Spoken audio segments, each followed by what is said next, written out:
What's up, cheesebags? One of my favorite shows ever just ended, and it was so lackluster, so underwhelming, and so incompetent from its former seasons that I just had to talk about it. I am of course talking about The Boys Season 5, which is now being compared to Game of Thrones because of its finale. Now, I don't think The Boys was even close to the 8th season of Game of Thrones. Don't even get me started on Game of Thrones. But I can see why they're both compared to each other, given that both shows started really good and then eventually ended in a worse resolution than any of us fans can ever imagine. Let's talk about things I hated in the finale. The finale is titled Blood and Bone, which I thought was a missed opportunity to be called Scorched Earth, but we'll all find out why it wasn't fit to name this episode that. The episode starts with Frenchie's funeral. Actually, I just want to point out that Frenchie's death was so anticlimactic. One of the boys, the main characters, just gets killed off screen by Homelander. Apparently they did shoot the death scene and it was gonna be Homelander fingering Frenchie.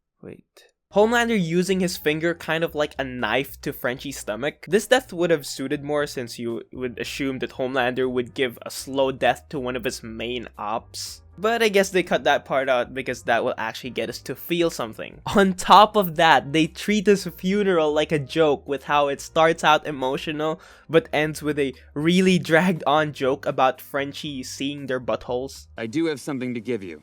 The knowledge that I have seen each and every one of your assholes. Excuse me? Frenchie is actually my favorite The Boy, and to see his character degrade these last seasons and then eventually have his death undermined like this is just really sad to see.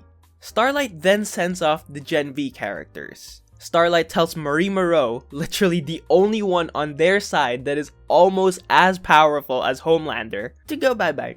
This is literally the last time we'll ever see these characters since their show got cancelled, so it was really disappointing to find out that all that build-up from Gen V was for nothing. It doesn't even make sense plot-wise.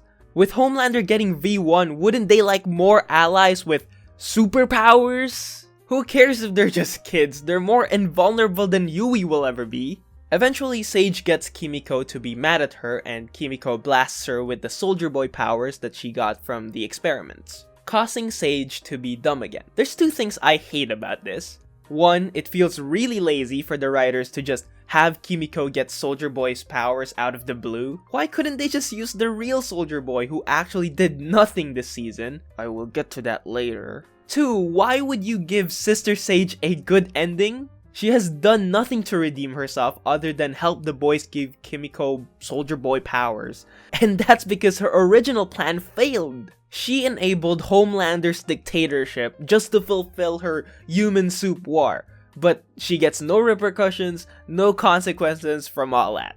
Okay, next. The boys storm into the White House without any major problem at all. Sure, they needed Ashley's help, but this is literally nothing to what they've encountered before. Where's all the soups under Homelander's command? Shouldn't they be guarding him with their lives at this point? They literally teased this with a poster paying homage to the comic panel. But yeah, sure, we can't add that. We need to use the budget for the soup butt sniffing scene. You had Chipotle for lunch. Very integral to the plot.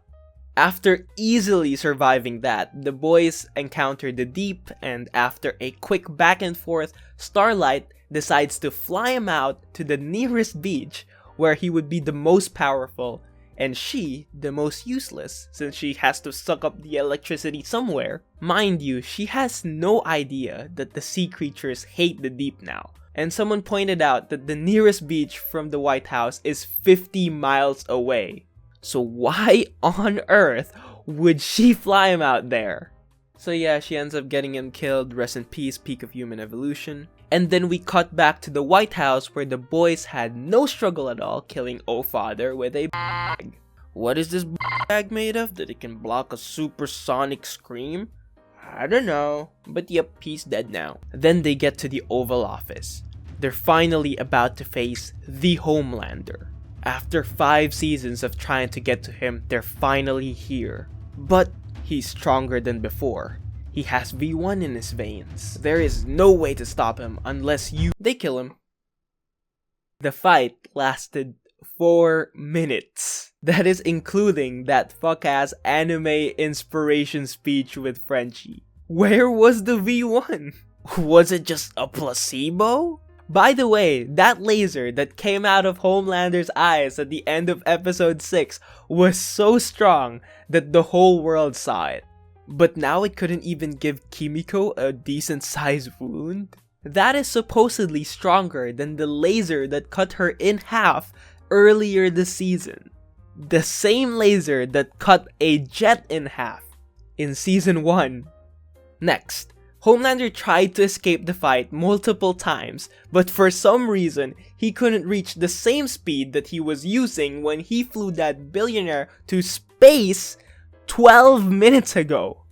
I know these are really minor details and that I am just nitpicking, but this is the ultimate climax of the show. Yes, you can say that they didn't have Game of Thrones budget, but season 1 didn't either, but still presented more stakes than this scorched room. Adam Bork literally did a better Scorched Earth in Dawn of the Seven.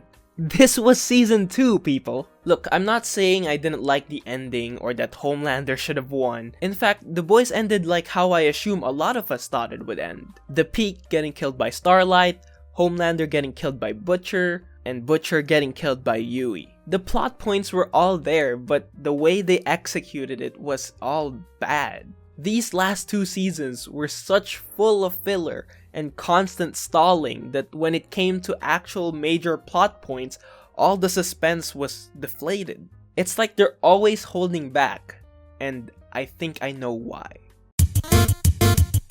With the announcement of the new spin-offs like Vought Rising and The Boys Mexico, we can see that clearly their attention may be divided. Someone pointed out that most of the writers from season 1 and 2 are not even working on the show anymore, and showrunner Eric Kripke isn't even involved in writing anymore since he probably went on and worked with Gen V and the other spin-offs. This also explains the role of Soldier Boy this season. I would say that half of this season is just here to set up and promote their prequel show Vought Rising.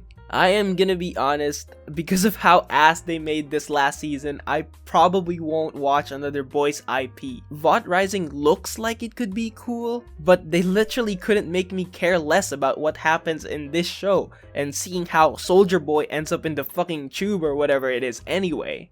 And really, I just lost all sense of curiosity about his character. Actually, let's talk more about him. Since Soldier Boy is a fan favorite, this show just kept milking him. Soldier Boy served no real plot purpose this season other than introducing Bombsight and his retcon love for Stormfront. I loved her more, and this is what she would want. All of this is just more promotion for Vought Rising. It's like we forgot that he is a racist piece of shit that killed MM's family. He deserved a better conclusion to his story arc than what we got. And his quote-unquote death scene really pisses me off. He just gets choked out by Homelander. Dead ass. Both of these guys have V1 in their veins. I hate this show's trend of characters just choking each other. These guys have powers. Why does no one in this show just use their powers? In season 1 they did, but now they're just spamming super strength and super invulnerable skin. They couldn't give these 2 major characters a proper fight. I just hate that this show has this great premise with so much potential, but instead they take the least interesting route to show it.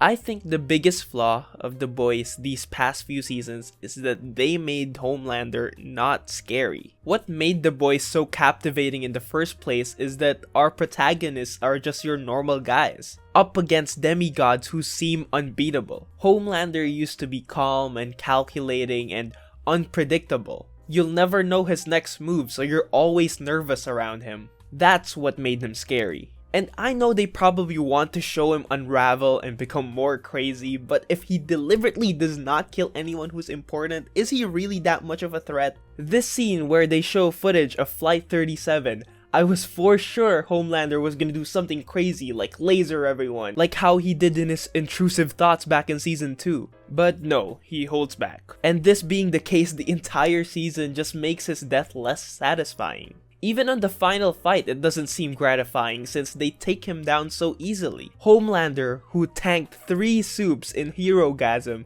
couldn't get away from Ryan and Butcher. Homelander was heavily nerfed this season, and it's all because of lazy writing. I could go on and on about this season's flaws, but someone probably has more to say to it than me.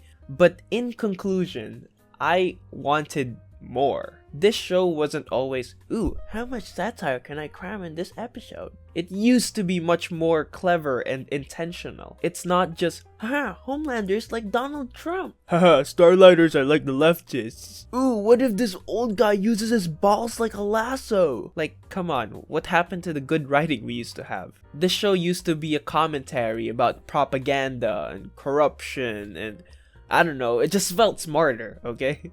As someone who invested a lot of time in this show, I wanted it all to mean something in the end. I wanted them to send a message. They could have had Ryan become a good version of Homelander or reject the idea of being a superhero at all. They could have had Yui accept the offer from the president to become a soup investigator so that there won't be another Homelander. And they could have exposed Vought for what it truly is and taken it down because the real problem is not a singular person but the system that enabled it. There could have been many ways for the boys to have a satisfying ending, but due to things most likely being rushed and unmotivated on the writer's side, we just get this steamy pile of whatever. Would you look at that? The culprit is corporate greed. Just like what the show used to satirize. Well, that's gonna be it for my review of The Boys finale. I really only made this video because I was really frustrated, so I don't know if I'm gonna make another video like this. But if you made it at this point, thank you so much for watching. And if you like this video, please give it a thumbs up and then hit that subscribe button. Remember that every 5 likes feeds 1 starving child in my basement. Credits to things I don't own used in this video are in the description. And as always, stay fresh, cheesebags. This that jam that you bumping in the car on the radio. Friends so disgusted, wonder how the hell they play it. Though secretly, you know they're gonna save it to their playlist. Dance to it and learn and claim they hate it. Later be the one to say I like when they were nameless. Like